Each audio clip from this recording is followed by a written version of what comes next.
HKBP Maranatha di Cilegon. Ketawa aku melihat oknum-oknum seperti ini, ya. Kenapa tidak? Berpakaian baju putih nih, jurbannya ya, dan berpakaian peci, tapi masih ada sifat intoleransi dan radikalisme. Yang aku pertanyakan, imannya ini iman seperti apa? Dan ajarannya ini ajaran seperti apa sih?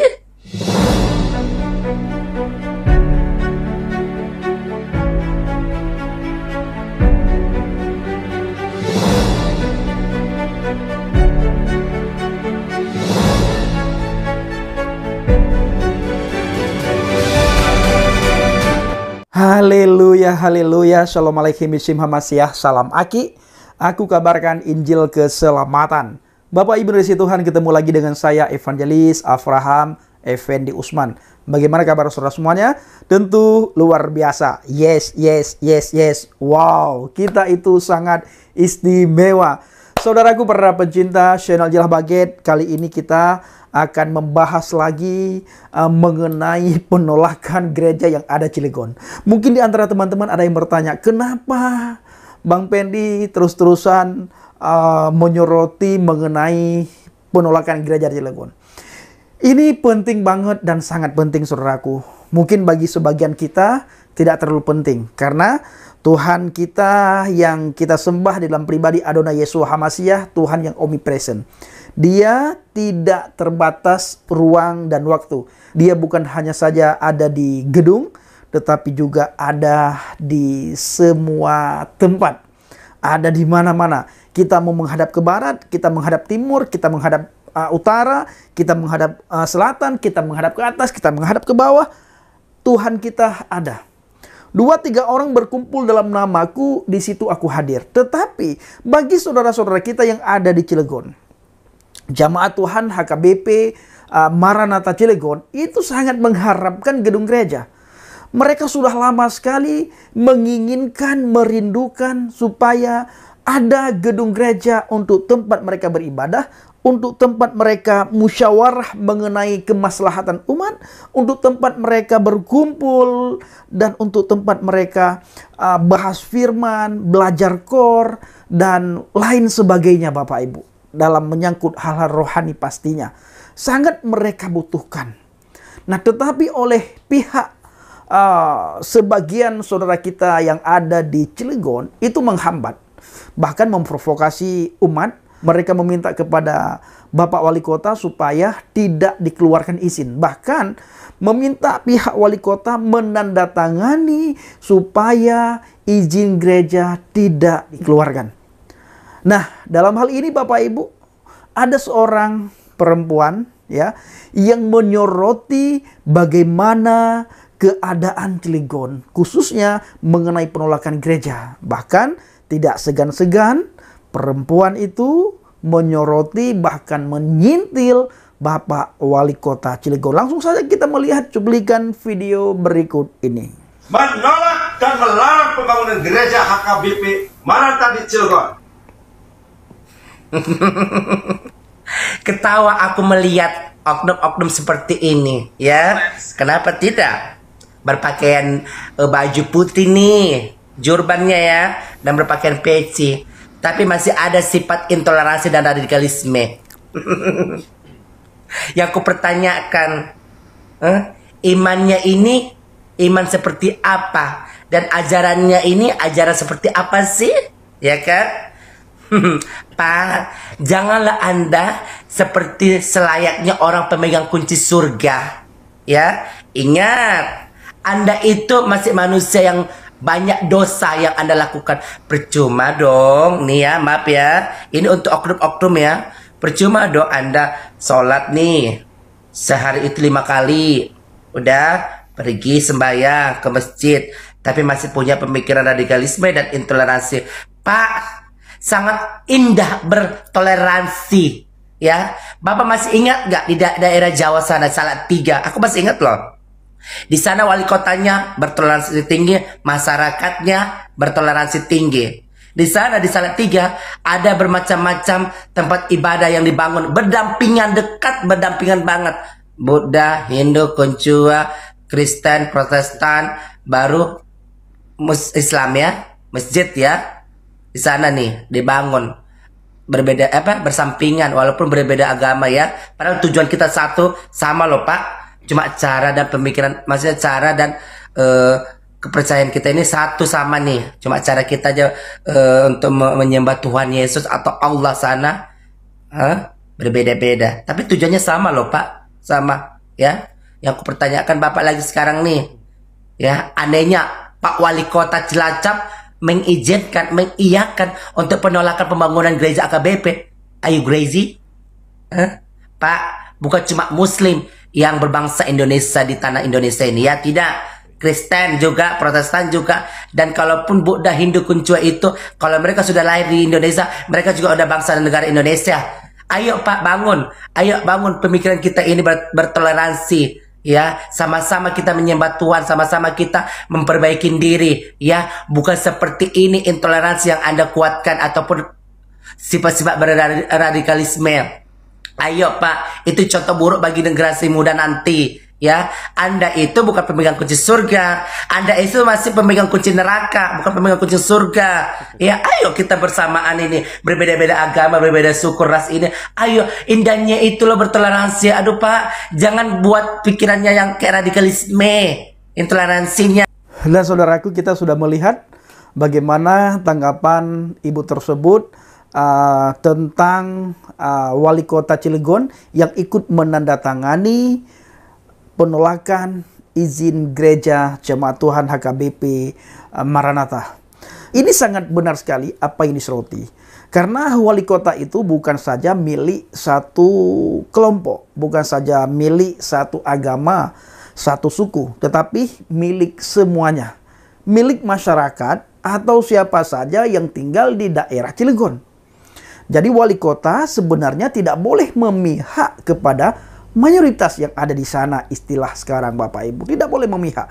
Dia harus adil dalam menjalankan roda pemerintahan. Harus adil seadil-adilnya. Kalau tidak, maka apa yang akan terjadi saudaraku seperti yang sering saya sampaikan. Akan berhadapan dengan Tuhan. Dan nantinya ketika berhadapan dengan Tuhan, berada dan berdiri di depan hakim yang adil, itu tidak bisa mengelak, ya, dan tidak bisa menyogok hakim yang adil. Dan disitulah nanti akan dipertanyakan, kamu selama menjabat sebagai wali kota Cilegon, apa yang kamu lakukan? Adilkah kamu di dalam melakukan dan di dalam menjalankan roda pemerintahan atau tidak? Nah, Tuhan nanti akan meminta pertanggungjawaban kepada setiap pemimpin di bangsa dan negara kita. Bahkan kepada setiap kita juga Tuhan meminta pertanggungjawaban. Apa yang kita ucapkan, apa yang kita lakukan, kita harus bisa mempertanggungjawabkannya, saudaraku. Kita melihat bagaimana komentarnya Bapak Menteri Agama. Ayo sama-sama kita menyaksikan cuplikan videonya. Di Cilegon, kota Cilegon itu masih ada gereja HKBP yang ditolak pendiriannya oleh wali kota. Kami di Kementerian Agama sudah berkali-kali menyampaikan dan mendatangi Pak Wali Kota supaya izin ini dikeluarkan. Staf kami Pak sudah 2 kali ketemu dengan Pak Wali Kota, dan rencananya minggu depan saya akan datang sendiri kalau belum beres soal izin pendirian ini, karena di bawah sudah beres semua. Izin dari masyarakat, dari kepala desa sudah beres, suruh tertahan di atas. Ini tentu bukan hal yang baik, bukan hal yang sehat. Nah saudaraku, para pecinta channel Jalan Baget, bagaimana tanggapan Bapak Ibu semua setelah mendengar cuplikan video di mana Bapak Menteri Agama menyampaikan hal yang sangat mengejutkan kita semuanya.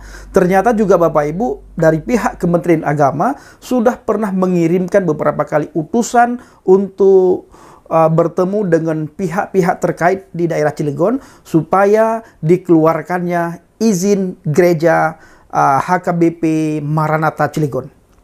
Tetapi Bapak Ibu, sampai saat ini izin gereja belum dikeluarkan. Dan kita melihat juga, kita mendengar juga dari pihak Menteri Agama dalam hal ini adalah Bapak Gus Yakut.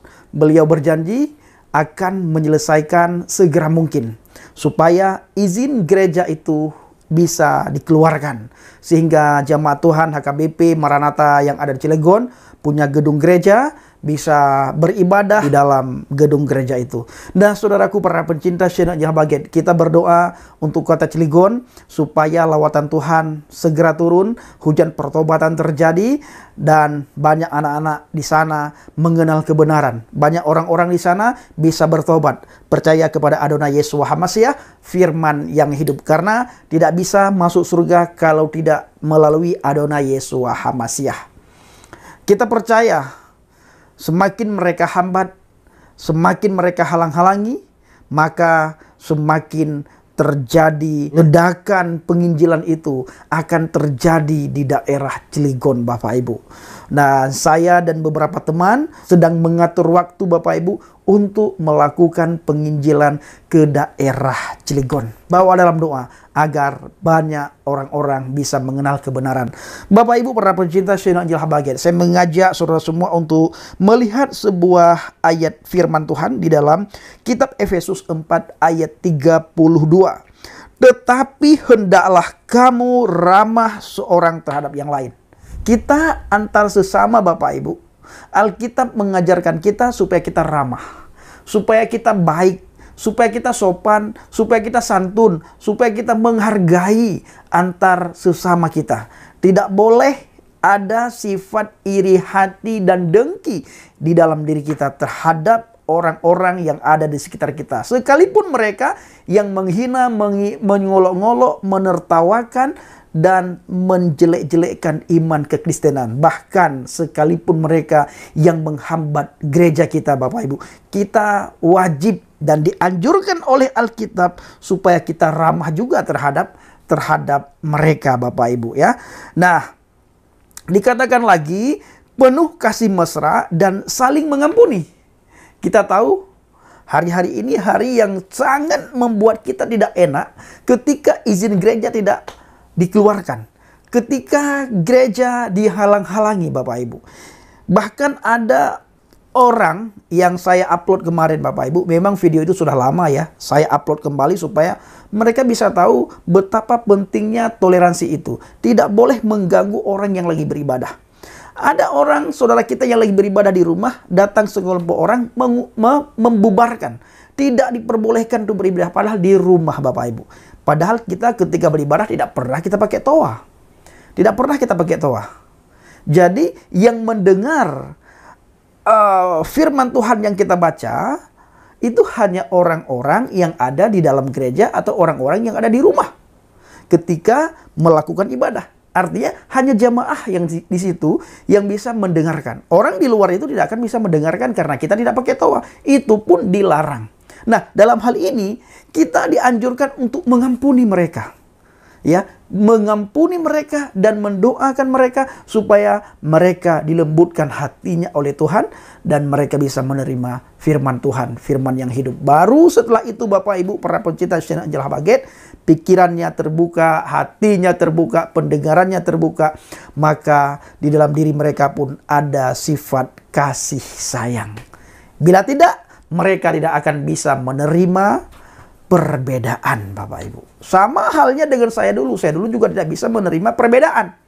Kapan saya bisa menerima perbedaan? Setelah saya percaya kepada Adonai Yesus Hamasiah, baru saya diubahkan. Nah, saya lanjutkan membaca. Sebagaimana Elohim di dalam Hamasiah telah mengampuni kamu. Jadi kita harus mengampuni satu sama yang lain. Seperti Tuhan telah mengampuni kita, sebagaimana Tuhan di dalam Hamasiah yang telah mengampuni kita. Terima kasih Bapak Ibu. Shalom alaikum bishim Hamasiah. Salam Aki. Aku kabarkan Injil keselamatan. Bapak Yahweh bishim Adonai Yesus Hamasiah Waruah Kudes memberkati kita semua. Haleluya. Amin. Salam murtadin. Saya mengucapkan terima kasih kepada Bapak Ibu semua yang selalu mendukung penginjilan Habaget, baik secara doa, dana maupun motivasi yang sudah berikan kepada saya. Terima kasih.